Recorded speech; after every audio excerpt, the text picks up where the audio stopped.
ఫ్యామిలీలో దాదాపు 10 మంది హీరోలు కావడానికి చిరంజీవి కారణం. ఆయన కూడా మొన్న అన్నాడుగా, నేను గర్వంగా ఉన్నది నాకు ఎంతమంది నేను ఇది చేశానని. అంటే ఈయన లేకపోతే వాళ్ళు కారణే కదా, ఆయన ఒప్పుకున్నట్టే కదా. సో అలాగా మొత్తానికి చంద్రబాబు ఏదో కన్విన్స్ చేసుకున్నాడు. ఇప్పుడు ఇక్కడ సమస్య ఏంటంటే కొత్త థియరీ వస్తుంది. మొన్నటి వరకు ఏంటంటే లోకేష్ని డిప్యూటీ సీఎం చేయాలి అనే డిమాండ్లు మనకి మొదలైనాయి. అది మహాసేన్ రాజేష్ నుంచి ఓపెన్గా మొదలైంది. అక్కడ నుంచి శ్రీనివాసరెడ్డి పాలిట్ బ్యూరో మెంబరు, దాని తర్వాత Somireddy Chandrasekhar Reddy ex minister polit bureau member, తర్వాత వర్మ పిఠాపురంలో తెలుగుదేశం నాయకుడు, తర్వాత ఆదిరెడ్డి వాసు ఎమ్మెల్యే రాజమండ్రి అర్బను, ఫైనల్గా చంద్రబాబు ముందే దావోస్లోని టీజీ భరత్ మంత్రి, ఆయనతో సహా అందరూ కూడా డిప్యూటీ సీఎం చేయాలి అనేది ఒక డిమాండ్ ఓవరాల్గా వినబడింది. అయితే దీనికి కౌంటర్గా జనసేన వాళ్ళు కూడా తీవ్రంగా మాట్లాడడం మొదలుపెట్టారు. డిప్యూటీ సీఎం చేయండి, మాకు అభ్యంతరం లేదు, కానీ మా వాడిని సీఎం చేయండి. ఎందుకంటే 2.5 సంవత్సరం చంద్రబాబు ఉంటే 2.5 సంవత్సరం పవన్ కళ్యాణ్ సీఎంగా ఉండాలి. చంద్రబాబుని మరి గవర్నర్కి పంపిస్తారా, వైస్ ప్రెసిడెంట్కి పంపిస్తారా, కేంద్ర మంత్రికి పంపిస్తారా, మీ ఇష్టం అన్నట్టుగా వాళ్ళు ఓపెన్గానే, కిరణ్ రాయల్ కూడా మొన్న తిరుపతి లీడరు ఆయన కూడా మాట్లాడాడు. ఓపెన్గానే జనసేన వాళ్ళు మాట్లాడుతాం. దీంతో ఒక్కసారిగా ప్రాబ్లం అయిపోయింది. అంటే ఈ 2 పార్టీల మధ్య గొడవలు జరుగుతున్నాయని, దాంతో పవన్ కళ్యాణ్ ప్రెజర్ చేసినట్టుగా చెప్తున్నారు. దాంతో చంద్రబాబు తమ ఇక్కడ పార్టీ నాయకులకు చెప్పారు. సో అధిష్టాన వర్గం నుంచి, అంటే పార్టీ ఆఫీస్ నుంచి అందరికీ నోటీసులు వెళ్ళాయి, ఇక మీద మాట్లాడొద్దండి అఫీషియల్గా దీని విషయం మీద అని. అట్లాగే ఇటు పవన్ కళ్యాణ్ కూడా చెప్పడంతో జనసేన నుంచి కూడా అఫీషియల్గా అందరికీ నోటీస్, ఈ విషయం మీద డిస్కస్ చేద్దాం. అంటే అసలు ఇది ఎందుకు వచ్చింది అంటే, వచ్చిందంటే దీని వెనక ఏదో ప్లాన్ ఉంటే ఊరికే రాదు కదా.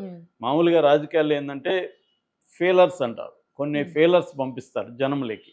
అంటే ఒక ట్రైల్ వేస్తారు, సీఎం డిప్యూటీ సీఎంగా లోకేష్ అంటే రెస్పాన్స్ ఎలా ఉంది అనేది చూస్తారు. అలాగే ఏమన్నా చంద్రబాబు దీన్ని ప్లాన్ చేసేసాడా? ఎందుకంటే గత కొంతకాలంగా 8 నెలలు అవుతుంది, దాదాపు 8 నెలలుగా పవన్ కళ్యాణ్ ఏం చేస్తున్నాడంటే ఈ ప్రభుత్వాన్ని ఇరుకును పెట్టే విధంగా చంద్రబాబుకి లోకేష్కి తలనొప్పి కలిగించే విధంగా పవన్ కళ్యాణ్ బిహేవ్ చేయడం మొదలుపెట్టాడు.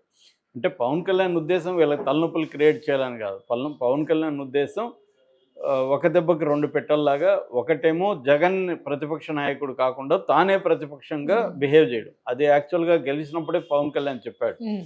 ఎందుకంటే జగన్ని ప్రతిపక్ష నాయకుడిగా స్పేస్ ఇస్తే జగన్కి మళ్ళీ బలం పెరిగే అవకాశం ఉంది. పవన్ కళ్యాణ్కి అది ఇష్టం లేదు. జగన్ పెరిగితే తను ఇబ్బంది. అందుకని జగన్ ప్లేస్లో తను ఉండాలి. అంటే తన బలం, ఓన్ బలం పెంచుకోవాలనేది పవన్కున్న లక్ష్యం. పవన్ లక్ష్యం ఏంటి? తను సీఎం కావాలని. అంతేగాని చంద్రబాబు కొడుకు, చంద్రబాబు మనవాళ్ళని సీఎం చేయాలని పవన్కి ఎందుకు ఉంటుంది? చంద్రబాబుని సీఎం వరకు ఒప్పుకుంటాడు పవన్, అది కూడా ఎప్పుడు తనకు అవసరం కాబట్టి. యాక్చువల్గా ఎన్నికల ముందే 50% కూడా, అంటే 2.5 సంవత్సరం పవన్, 2.5 సంవత్సరం చంద్రబాబు అనేది కూడా వచ్చింది. అప్పుడు కూడా పవన్ ఏం చెప్పాడు, మనం అలా డిమాండ్ చేయాలంటే మనకు 30 సీట్లు రావాలి కదా అన్నాడు. అంటే ఆయనకు కూడా ఉద్దేశం ఉంది. ఎట్లా కుమారస్వామి ఎగ్జాంపుల్ ఉంది, కుమారస్వామి 30 సీట్లు వస్తే అతను 2.5 సంవత్సరం సీఎం కాగలిగాడు. కొన్ని ప్రత్యేక కండిషన్లు మైనార్టీ సీట్లు ఉన్న పార్టీ కూడా సీఎం పోస్ట్ తెచ్చుకునే అవకాశాలు ఉంటాయి. సో అది జరగలేదు. ఎందుకంటే ఆయనకి ఇచ్చింది 21 సీట్లు. అది కూడా ఆయన మీద ఆధారపడి వాళ్ళ తెలుగుదేశం ప్రభుత్వం లేదు. తెలుగుదేశానికి సొంతంగానే 134 సీట్లు ఉన్నాయి. కాబట్టి ఇప్పుడు పవన్ కళ్యాణ్ వద్దనుకున్నా ఈ గవర్నమెంట్ ఏమీ కూలిపోదు, హాయిగా ఉంటుంది. కాకపోతే చంద్రబాబుకున్న ప్లాన్ ఏంటంటే నెక్స్ట్ మళ్ళీ 2029లో ఎలక్షన్లకు వెళ్ళాలంటే జగన్ స్ట్రాంగ్ అనేది ఇప్పటికి కూడా అభిప్రాయం. జగన్ వీక్ అయిపోయినాడు అనుకుంటే చంద్రబాబు పవన్ కళ్యాణ్ క్యారీ చేయాల్సిన అవసరం లేదు.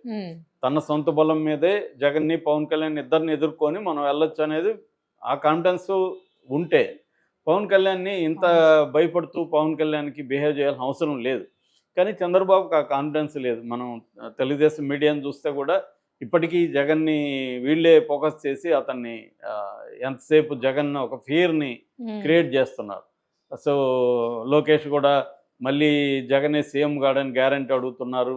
ఇవన్నీ మాట్లాడుతున్నాడంటేనే ఇంకా జగన్కి బలం ఉందని. ఎందుకంటే జగన్కి 40% ఓట్లు వచ్చాయి. వీళ్ళు చెప్పిన హామీలు ఇచ్చిన అవన్నీ నెరవేర్చే పరిస్థితి లేదు, డబ్బు లేదు. సో రెండోది బీజేపీ మీద డిపెండ్ అవుతామా లేదో తెలియదు, బీజేపీ స్ట్రాటజీ ఎలా ఉంటుందో తెలియదు. ఇవన్నీ చంద్రబాబు భయం అయితే ఉంది. అందుకని ఒకటి తాను మళ్ళీ గెలవాలంటే చంద్రబాబు బీజేపీతో జనసేనతో వెళ్ళాలి, పొత్తుండాలి. రెండు, రేపొద్దున జగన్ని కంప్లీట్గా వీకెండ్ చేయాలంటే కూడా బీజేపీ సాయం కావాలి. అట్లాగే రేపు పొరపాటున మళ్ళీ ఓడిపోతే అక్కడ జగన్ బీజేపీతో కలిసి వాళ్ళు ఉన్నారనుకో, రేపొద్దున కేసుల్లో కూడా ఇబ్బంది అవుతుంది. తనకి ఇబ్బంది, లోకేష్కి ఇబ్బంది.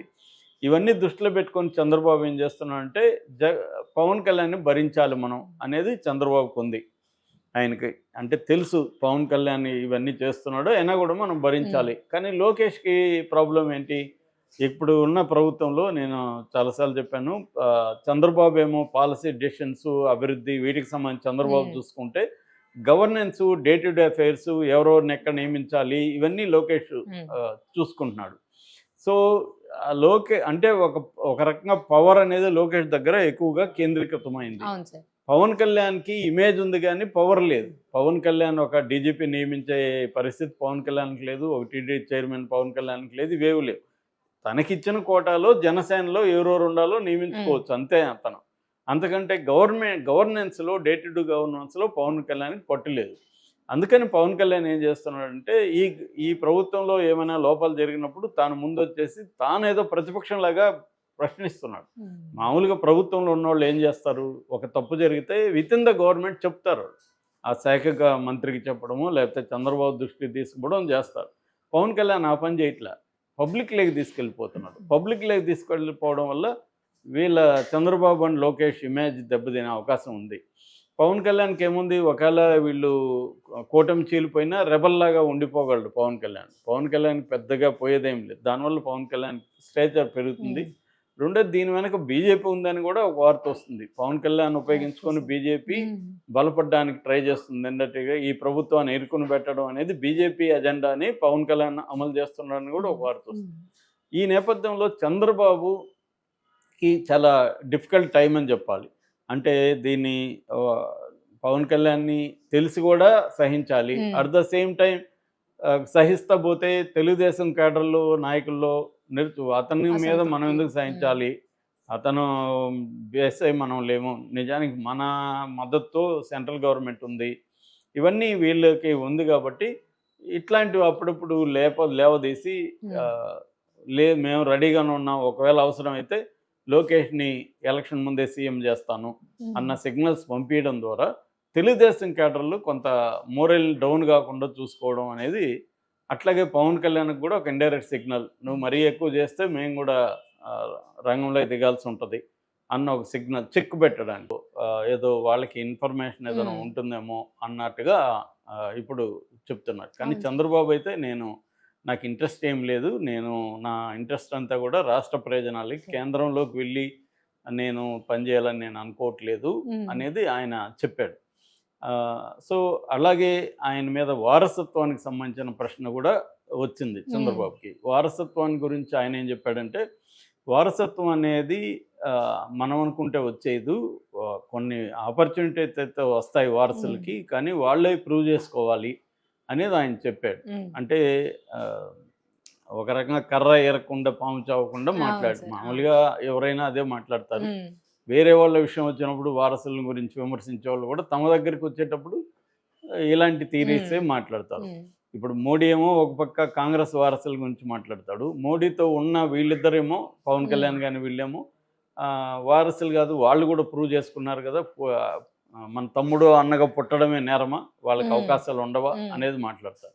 ఇప్పుడు నిజానికి లోకేష్ వేరే వాళ్ళ మామూలు కుర్రాడైతే ఈ స్థాయికి ఎలా వస్తాడు? ఖచ్చితంగా వారసత్వం ఉంది. పవన్ కళ్యాణ్ ఇంకొకరు పిల్లోడైతే ఈ స్థాయికి ఎలా వస్తాడు? ఖచ్చితంగా చిరంజీవి వారసత్వం అనేది అక్కడ ఉంది, క్లియర్గా వారసత్వం అనేది పనిచేస్తుంది. ఇది రాజకీయాల్లోనే కాదు, ఇది మిగతా వృత్తుల్లో కూడా, డాక్టర్ కొడుకు డాక్టర్ అవడం ఈజీ, ఐఏఎస్ కొడుకు ఐఏఎస్ అవడం